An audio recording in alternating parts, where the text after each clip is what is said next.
Do you think the power is too entrenched? I mean, you've got these lifelong politicians, these career politicians in Washington, not only in Washington. I mean, we're sitting here in West Orange, New Jersey. Let's face it. We're in the epicenter of cronyism and, you know, kickbacks and just about any other backroom deal you could imagine. You know, it's so entrenched. Mm-hmm. It's so a part of even human nature. Can it really be changed? Can it really be reformed? Absolutely. I mean, the power is with the people, and it can be reformed. It's not going to be easy, but in our day and age, our information technology that makes so much information available to so many people, literally at their fingertips, touch screen. Why doesn't every child learn civics? So it's not just teaching history, but civics should be mandatory in all schools. The political process should be mandatory in all schools.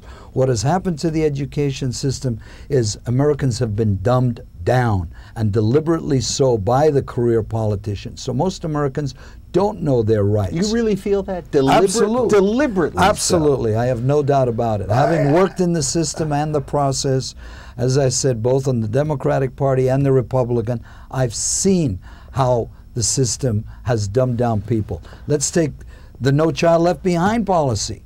That's about the dumbest program ever adopted that has dumbed down and left more Americans behind than it promised to not leave behind. Why? Why? I mean, why has that? I mean, you make a statement like that, you have to tell me how that works. Well, if you look at how the funds are allocated and how the schools all of a sudden to compete for those federal funds, they can't do what is necessarily best for the local kids to be educated. They have to start educating children in a way that will qualify that school district for federal funds, which doesn't necessarily mean the individual children are getting the best education. They're getting an education that will qualify the school district for federal funding. And that is why there have been so many lawsuits filed by teachers, school boards, challenging it. That's why I lay out in this book so many discussions and comments of teachers who point out why the system has failed. And it's programs like No Child Left Behind that should be abolished. It is the whole Department of Education, as far as I'm concerned, should be abolished.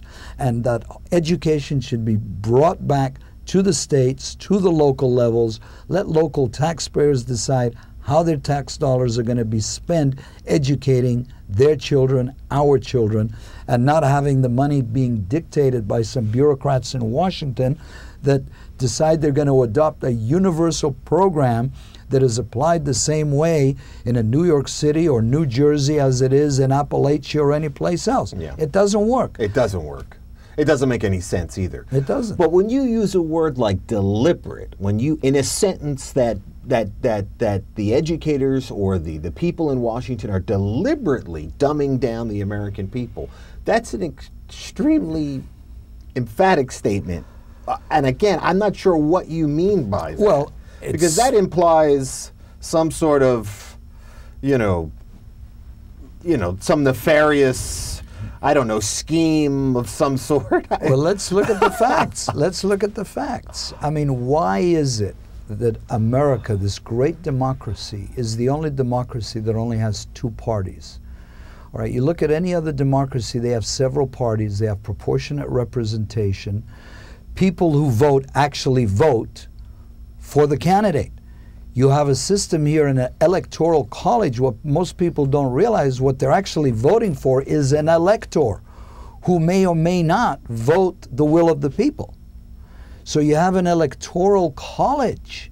Most people don't realize that. That's why civics isn't taught. If people realize that they weren't voting for the president or the senator, but they're actually voting for an elector, a delegate of a slate of electors, whether they're the Republican electors or the Democratic electors, who then get together and decide after the November election in early January or December, depending on the year, who the president will be. Most Americans don't know that. It used to be taught in the schools, but all those classes got cut out. Why? Why? Because it is in the interest of career politicians in the two-party system that Americans not really understand or know their own process, because then the system can be corrupted the way it has been corrupted. Why is it that we don't have public financing of campaigns like most other countries do?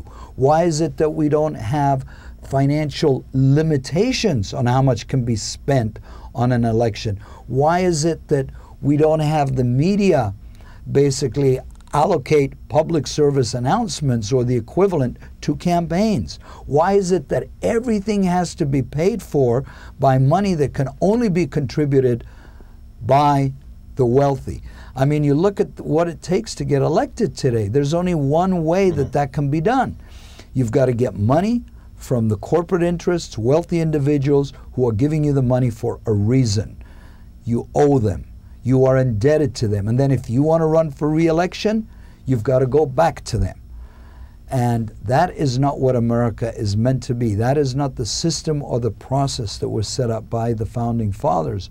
And that is why it is up to we the maids to sweep back in the original intention of the Founding Fathers, what they wrote in the Bill of Rights, what they wrote in the Constitution, and sweep out these corrupt career politicians, as you correctly point out. They're corrupt everywhere. It's not just in New Jersey. Trust me, it's in California, it's in New York. Every state I go and speak, I hear the same story. And all you have to do is look at the corruption cases that come up, whether it's school board officials in California or New Orleans or New Jersey or New York. The corruption is endemic within the party because of the party machineries. And people who try and break away from the party get slapped right down. And the public doesn't know about it because civics isn't taught, history isn't taught.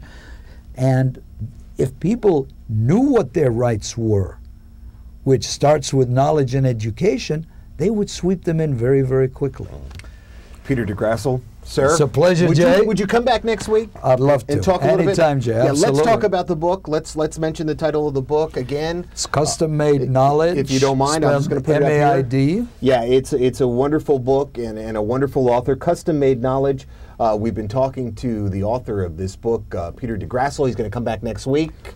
I'm sure he's going to have lots to say about civics, and also we really want to talk about China as well, and why you are so enthusiastic about for the U.S. to embrace China in the 21st century. Be happy to and look forward to it, It's been Jay. a pleasure. You've been watching Community Impact. Thank you for joining us.